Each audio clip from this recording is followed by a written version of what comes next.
I've long suspected this, and this is just anecdotally. It wasn't with any evidence, really. It was just what I thought. But like you, throughout the course of my life, I've had pets. I've had dogs. And I've always thought, regardless of breed, that they kind of like adapted to the lifestyle that I had.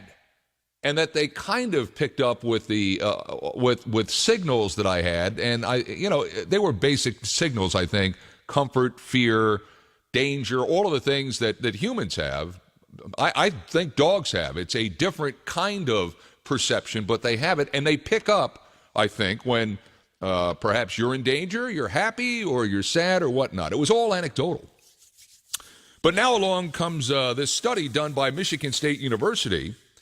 And it proves that owners and their dogs have a lot more in common than you might have thought. It found that canines' personalities were shaped by their owners, and that energetic people tend to have perky dogs. Socially awkward, well, chances are good that the dog doesn't know how to behave in public. And I find it fascinating because, like most family members, a child kind of picks up on what a parent does, how a parent reacts to things. So too does the family pet. I just, all of this, I think, is on a plane that I don't fully understand, and that's why from time to time we like to have someone on who does. This guy is the pet health expert. He really is. He is Lauriston Crockett, and he's been a good guest of this program for a long, long time, and we're happy as heck that he's back with us on this Saturday, here now on the AcuteHearingCenters.com hotline. Lauriston, welcome back to Cincinnati. How you been? Thank you so much. Hello, Cincinnati. It's great to be back with you. Oh, it's great to have you, too. Now, I anecdotally, I've picked up that my pets throughout the course of my life, they have picked up on my feelings and my family's feelings and what we feel. I think there's research now that proves that, right? I think this kind of proves that there is out there that interaction in some way, shape, or form between pet and I'll call them parent. I really and truly think that exists. Now I think it's proven that it does. It has been proven, and our animals bond with us. This is just a fact, and I'd love to talk to you about a movie that came out in 1997, As Good as It Gets, with Jack Nicholson. Okay, yeah. This movie was so great, and if you watch it, you'll kind of get a really good understanding, and you might kind of open up your mind, look at your pets, going, you know what? I understand this bond now, because Jack Nicholson was an obsessive compulsive gentleman.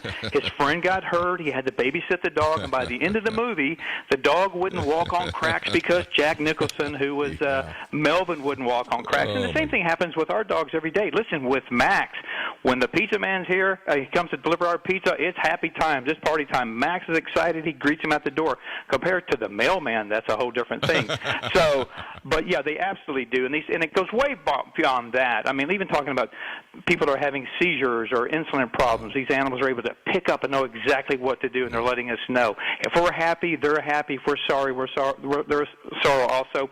Also, if we take naps during the day, they'll run up there and jump in the bed and wait for us. They know exactly who we are and what we're doing, and they mimic us because we're the alpha, and that's such a strong bond. You can't break it. No. When I was widowed a while back, and when I was single, and I was working nights, I'd go home at night, and I wasn't sleeping well, and I would sit and watch television, and invariably, because of my interest, I would wind up watching ESPN and their baseball recaps, and they would have this one segment where they would, show all the big home runs of the day. And every time I would say, wow, look at that, my little cocker would bark.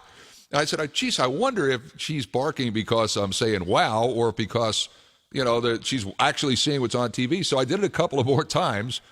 And I did that for a couple of nights. And by the fourth night, sitting there, when somebody hit a home run, she just barked. It was just, I'm looking at her and I'm thinking, holy crow, are you that? But she was, and she would bark, and then she'd look at me, and I'd say, wow, and she'd bark again, So there is that bond, I think, emotionally and psychologically, yes. That kindred spirit. They bond to us, and they are so smart.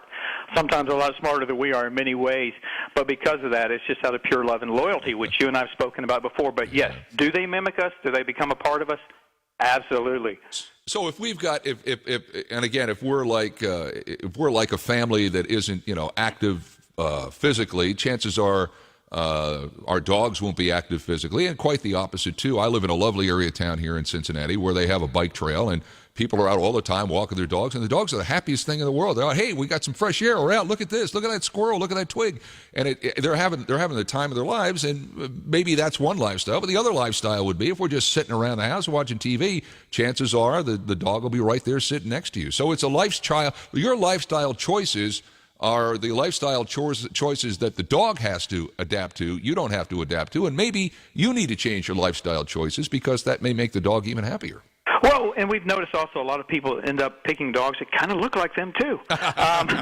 Yeah, true. You know, if you're a couch potato, you're probably going to pick a dog that's going to be more of a couch potato with you, or the dog will actually become a couch potato because they always want to be with you and love you. So we've noticed it's true. I have a gentleman who lives across the street from me. He's an elderly gentleman, but he has a younger dog, but his dog will actually mimic the way that he walks.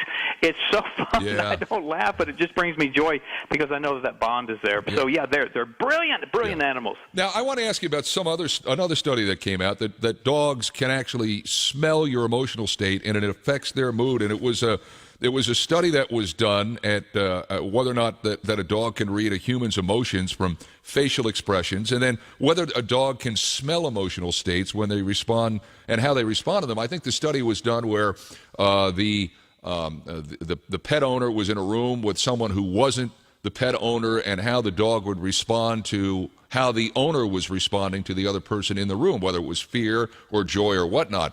And I think this is a sense, really, that humans don't have, that dogs do have, is that they're very prescient when it comes to smell. And it almost seems like from the study that they can smell fear or they can smell happiness. I'd like you to pick up on that. Have you found that? Well, that's an absolute truth. I mean, they can pick up on heart rates. They can pick up on breath. They can pick on pheromones and sweat, which coming on these animals. So I always teach people, always trust your animal's instincts. They have a lot higher instincts than we do. If your pet's having a problem with somebody, you might want to think twice about it. If your pet finds joy with someone, then you understand what's going on there too. But this is an absolute fact. Yeah, and I think we're not very good picking up on these things. I mean, we want a pet for companionship or maybe to play, or the kids like the dog, but the dog has has very specific needs too. And we talked about the smell here, but a dog needs to feel like he or she is accepted, and that there's no problem with he or she, and that there's a comfort zone in your house, your living room, your bedroom, wherever it may be. And I think that leads to a happier pet. How does a human go about creating that kind of atmosphere? Maybe unintentionally, they're not, but how do they go about creating that kind of atmosphere, Lauriston? Well, it just comes back to joy and also assurance, and also introducing your pets to people when they come in the house.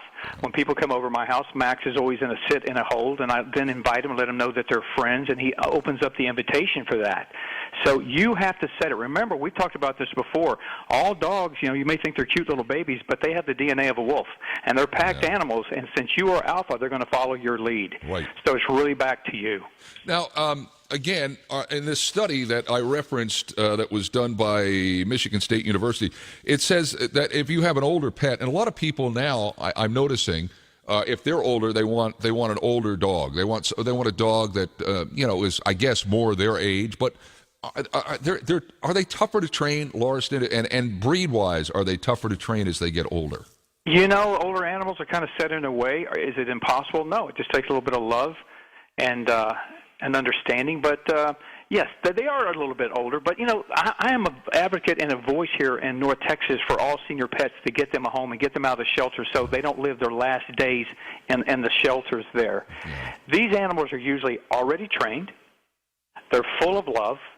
If you don't want an animal that you're going to have to run with and everything, these days these dogs will stay right with you. So I'm a big advocate of adopting senior pets, especially with what we're able to do, in the longevity expert of them with the technology we have. But yeah, always adopt a senior pet if you can. They're going to make some of the best pets. And some people can't handle a puppy, so a senior pet or a mid-age pet is really the choice for you. See that, and I'm really glad you said that. My wife and I had this conversation a couple of weeks ago because we're moving towards that, and I remember telling her, I said, we have a pretty good life. We have a really good life.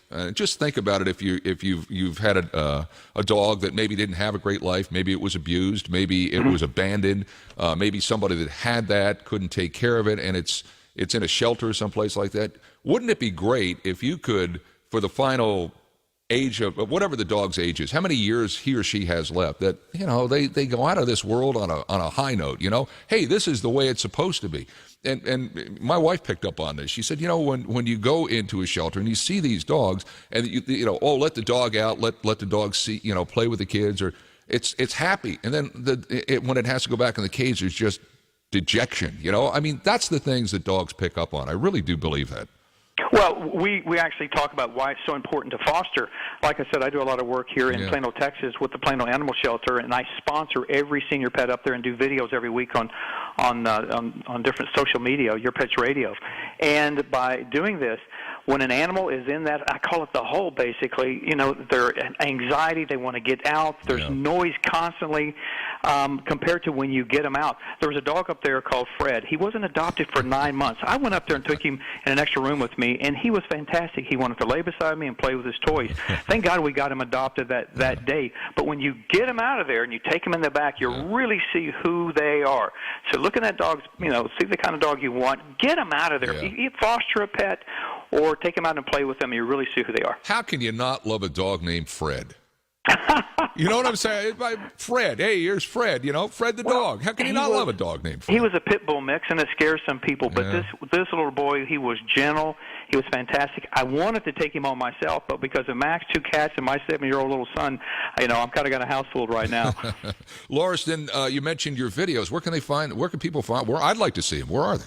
Well, on Facebook, we have Pet Health and Longevity Expert, and I host Your Pet's Radio on Facebook, on social media. Fantastic. And it's all about adopting, and it's about giving you information about longevity in pets, the new technologies we have, and just information that you could possibly use. So it's all about social media that we do about saving these animals' lives. And where do we I know we say this all the time, but if somebody's hearing you for the first time, how do they find you? Where's your web address? Where can we find you? Well, the way to find me in information about what I do daily on pet health and longevity is at The Gift for Life. That's TheGiftForLife.com. You know you're the best. I really appreciate your time here. Every time we've got a question about this, we turn to you. Thank you. You're a blessing, my friend. Thank you. Have a great day. Yeah, you too. Lauriston Crockett.